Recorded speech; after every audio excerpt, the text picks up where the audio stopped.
Your grandfather paid for a year of college with a summer job, not a metaphor, and an actual summer, flipping burgers. And he walked onto campus in the fall with tuition covered and money left over for books. That wasn't rare. That was just how it worked. So what happened? And the real question underneath it, is a degree still worth it, or did we all get sold a very expensive lie? Let's put it in hours of your life and find out. 1970, average tuition at a public university, $394 a year. Minimum wage, $1.60 an hour. Do the math.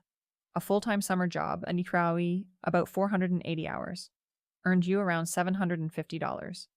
Nearly double a year's tuition. You could cover school with one summer and still have pizza money.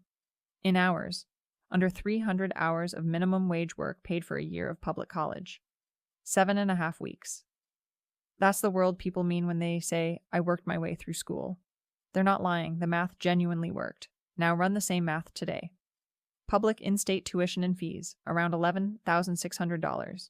The federal minimum wage, still $7.25, frozen since 2009. That same summer job now covers about 1 month of the bill. To pay a full year of public tuition at minimum wage, you'd have to work over 1,000 hours, 26 hours a week, every week, all year, on top of being a full-time student. And that's the cheap option. At a private university, covering tuition on minimum wage would take over 100 hours a week. There are only 168 hours in a week. It's not hard anymore. It's physically impossible. So here's the number. What took under 300 hours of work in 1970 now takes over 1,000. Same degree. More than triple the hours of your life. And that's if you could even work enough, which you can't. That's why the summer job died and the student loan was born. The class of 2024 graduated owing, on average, about $30,000. Tuition didn't rise with inflation. Since 1980, it's up more than 1,200%, while prices in general rose around 230. College got 5 times more expensive than everything else. Now, this is where every doom video stops. And it's exactly where the honest answer starts. Because is it worth it has a real answer, and it's not the one the outrage wants. First, the sticker price isn't what most people pay. After grant aid, net tuition at a public 4-year is now around $2,300 a year, and it's actually fallen by nearly half over the last decade. More than half of students at public universities now graduate with zero debt. That number is moving the right direction. Second, on average, the degree still pays.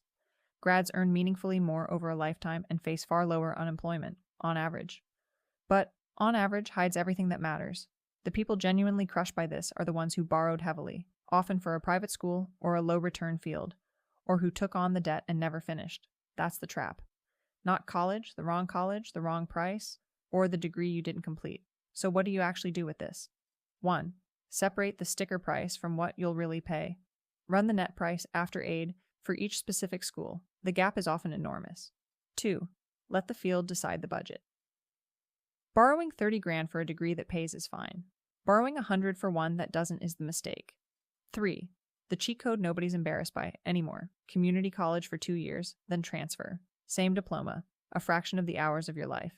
And 4. If the numbers just don't work, a degree isn't the only door. It's one door that got very expensive. So run the real number for your own path, the net price after aid, not the sticker. And if you want to see how one paycheck used to cover a whole life, that video's right here. One question for the comments. Could you have paid for your degree with a summer job, and what year was it? I'll see you there.